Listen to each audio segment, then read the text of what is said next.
An airplane pilot was digging in the ice in the Arctic Circle. It was as if someone was taking a picture. His uniform only had his name, Overgaard, written on it. He seemed to be the only survivor of the place. When he finished, it was discovered that he had written SOS in the ice. This showed that he was lost in the middle of the Arctic and needed to be rescued. It seems that Overgaard's plane crashed. The engine and wings were broken. He had been in the ice for several days and was trying to survive in this cold area. To eat, he invented a way to catch fish. He dug 3 holes in the frozen lake, tied a rope and bait to them. This would provide him with food for the day and collect the fish in ice boxes. After eating, Overgaard takes his luggage and climbs the mountain. He looks around. Maybe a search ship or helicopter will be seen.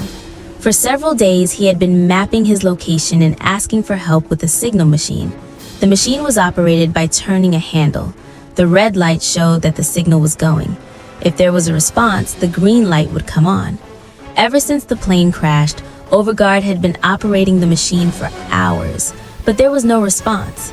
At nightfall, the cold grew. He would return to the plane and gather strength for the next day's fight. The next morning, Overgaard again writes the SOS, but first he goes to a small pile of stones. There he says goodbye to someone.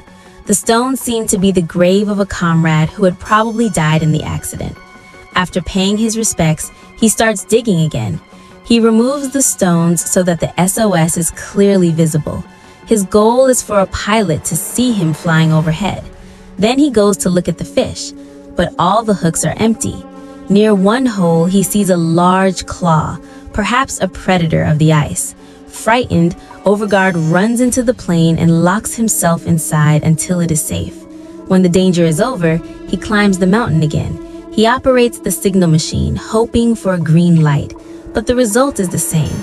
He looks around. As he feared, a huge white bear is seen in the distance. It was looking for food. With no way out, Overgaard returns to the ship. He falls asleep and begins his routine the next day, but no one comes to rescue him. His fish stocks are dwindling. He just keeps trying to send a signal. After hours of trying, Overgaard almost gives up. Then the machine's green light comes on. Someone has caught the signal. Overgaard quickly looks around. Where did the answer come from? He sees a helicopter flying on the horizon. He goes to the ship and lights a smoke signal so that they can find it. Fortunately, the helicopter sees it and prepares to land. But a strong storm makes the helicopter uncontrollable. The pilot has to turn back. Things get worse. The helicopter loses stability and crashes into the snow. After the accident, Overgaard runs to the scene. The pilot in the helicopter had died. He finds his other companion alive due to his injuries, but his stomach was badly injured. Overgaard takes a first aid kit from the helicopter. He uses a stapler to close the wound. This stops the bleeding, but the snowstorm is getting worse. There is no way back to the ship. Now all he has to do is rest in the helicopter until the storm passes. Several hours pass and the weather returns to normal. Overgaard checks the condition of the surviving woman and checks the helicopter's equipment. He finds ropes, an ice climbing tool, and cups of instant noodles. After eating fish for several days, he immediately heats up the water and eats noodles. But he doesn't want to waste time. He has to get back to the ship before another storm hits. The helicopter pilot has not survived. Overgaard is ready to treat the woman's wounds. He takes what supplies he can. Then he writes a message on the helicopter. The message says that 2 young people went to the valley where their plane crashed. He hopes that someone will see her and come to save them. Overgaard takes the woman and walks to his ship. When he gets there, he asks her name, but the woman doesn't understand her language very well. She just says pilot, wanting to know about her partner. Overgaard tells her that the pilot didn't survive. He tells her to wait on the plane. He then goes to check the helicopter. When the woman falls asleep, Overgaard returns to the crash site. He finds his partner's body covered in snow. As he did before, he buries it in the snow and places a stone as a sign of respect. Then he checks inside the helicopter. He finds a map, a lighter, a small gas tank, and a small stove. At that moment, he finds a picture that makes him emotional. He puts it in his jacket. During the inspection, Overgaard finds a sled in the luggage compartment. He uses it to carry the luggage.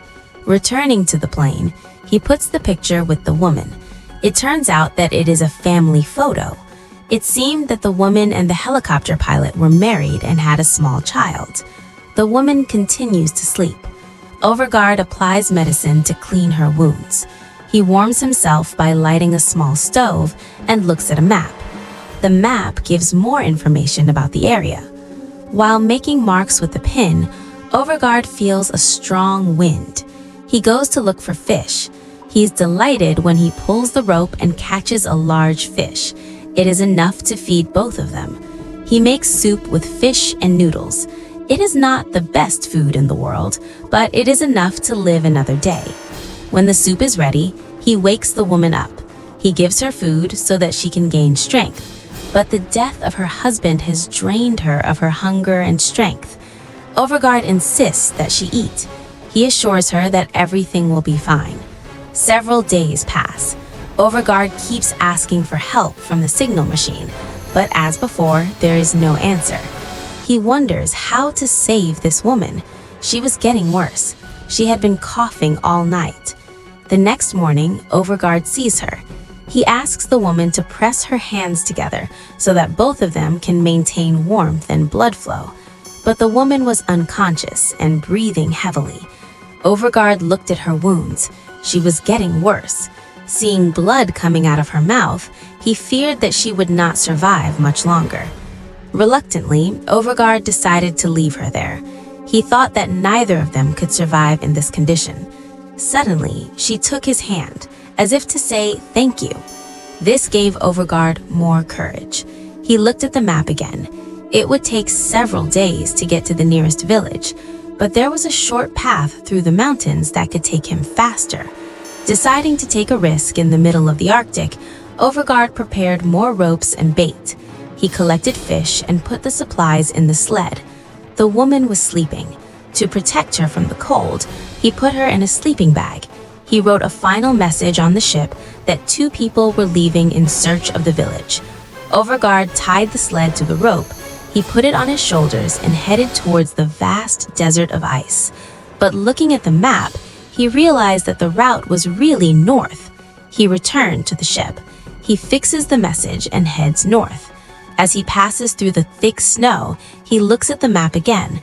The destination is still far away. Still, he doesn't give up. He gives the woman water. Several hours later, the two complete the second part of the journey, but night is approaching. Overgaard digs a cave in the snow so they can rest. He gives the woman food and water. They both fall asleep, hoping that no polar bears will come. It is morning. Overgaard puts on more clothes and a mask. Another strong storm is coming. On the way, he finds a bag covered in snow. He hopes it belongs to a child, but on closer inspection, he realizes that it is his own bag, which he left behind when he traveled alone earlier. In one of the boxes, he finds his old ID card. This shows that he is part of the EA. This was a special aircraft group that built and flew new types of aircraft. Perhaps Overgaard had traveled in a similar plane that could not withstand the Arctic weather and crashed. But now there is no point in complaining. Overgaard hopes to reach his destination quickly. The journey continues, and then he sees a huge mountain that is not on the map. He uses an ice tool taken from the helicopter. He climbs the mountain and finds a smooth path on the other side. He pulls the equipment with a rope. Then he tries to pull the woman along with the sled, but it is too difficult. The weight is so much that he cannot handle it. The rope slips from his hand. The sled starts rolling downhill. Overgaard pulls with all his strength, but the sled goes down the hill. He sees that he cannot pull it up. He has to take a long way around the mountain. Overgaard starts the journey again, but he has to stop again. He finds a cave under the rocks for food and rest. The interior was covered in snow. He clears the way with his tool. Inside, he cooks fresh fish from the gas tank. He tries to feed the woman, even though she is in a bad state. It is almost night. Both of them could just sleep, but Overguard hears something coming. He listens carefully and hears the roar of a wild animal. He gets up carefully and grabs the ice tool. After a few seconds, all is quiet. He thinks the animal has left, but the woman starts coughing. This attracts the huge white bear again. He roars even louder. He tries to enter the cave, but the hole is small. Still, the bear clears the snow and puts its head inside. Overguard screams and lights a signal fire and waves it in the air. His method works. The bear runs away, scared by the fire. When the danger is over, Overguard falls to the ground, exhausted and terrified. He tells himself, everything will be fine. Another day passes.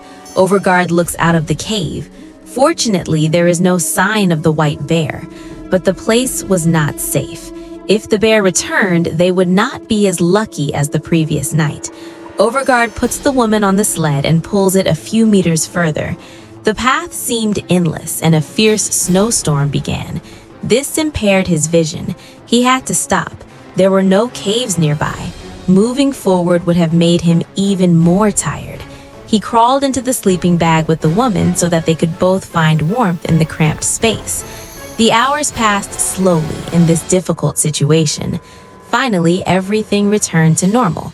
Both were covered in snow. Overguard got out of the sleeping bag. He checked his belongings to see if anything had been broken in the storm.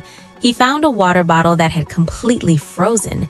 He put it in his jacket so that its heat would melt the snow. Overguard prepared the sled again. He reached a path of soft snow where it was difficult to walk. Exhaustion was growing. He had to stop near a rocky hill.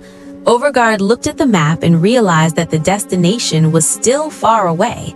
He walks along the path with only his belongings. Then he sees a stone covered with flowers in the snow. He's surprised, but as he gets closer, the ground gives way. He falls into a hole. Minutes later, he wakes up in a cave. His right foot is stuck in the stone. He tries his best, but the foot won't come out. After all this effort, it seemed that he would end up alone in the Arctic. But Overguard doesn't give up. With all his remaining strength, he tries to pull his foot out. Despite the unbearable pain, he pulls. Finally, the foot comes out of the snow, but he is badly injured. Now he has to crawl on snow and stones. He quickly finds a way out of the cave, but the pain of the wound does not allow him to walk. He returns to the place where he left the woman. He takes a picture of her family to give to her son, but he's surprised. The woman is still alive. She speaks to him in a slightly better state. Overguard regrets that he thought of leaving her. He cries in front of her and apologizes. He says everything will be fine. He pulls the sled despite his condition. He sees her wounds, which are more serious. There is no way to treat them. He puts ice and cloth to stop the bleeding. Overguard pulls the woman onto the sled, ignoring the pain and exhaustion. He gives the woman the last drops of water. He fills the bottle with ice and swallows some to quench his thirst. Exhaustion is taking over his body. Things are getting worse. When he reaches the top of the path, he tries to climb using an iron rod as a support, but the wounds on his feet make it difficult. Finally, he has to stop. He checks to see if the signal machine is working, but the blizzard has damaged it. Without this device, Overguard crawls to the top of the hill. He sees if anyone is around. There, in the distance, he sees a helicopter that has landed nearby. Overguard wastes no time in returning to the sled. He pushes the sled with all his remaining strength. At the top, he screams for help, but his voice is weak and he can barely speak. All he has is a last-minute signal fire. He lights it and waves his hand to attract attention, but the helicopter team doesn't see him. Overguard makes a last-minute attempt. He lights a signal fire in his jacket and waves it in the air with a stick, but that doesn't work either. The team gets back in the helicopter and takes off. All hope seems lost. Overguard picks up the woman and pleads with the helicopter crew to save her. He just wants them to save her. But the helicopter has gone far. All hope of survival seems lost. Still, Overguard puts the woman on the sled. He promises that he won't leave her alone. The two lie on the snow. Overguard tells her and himself that everything will be okay. Then, exhausted, he falls asleep. While they are both unconscious, a strong wind starts blowing everything away. Then the same helicopter lands in front of them. This shows that both of them were finally saved. Despite all the difficulties, Overguard did not give up. He crossed physical and mental limits to save his life and the woman's. He was fighting to protect someone else by defeating the force of nature. If you liked this video, then like the video and subscribe to Movie Station for more amazing videos. See you in another video.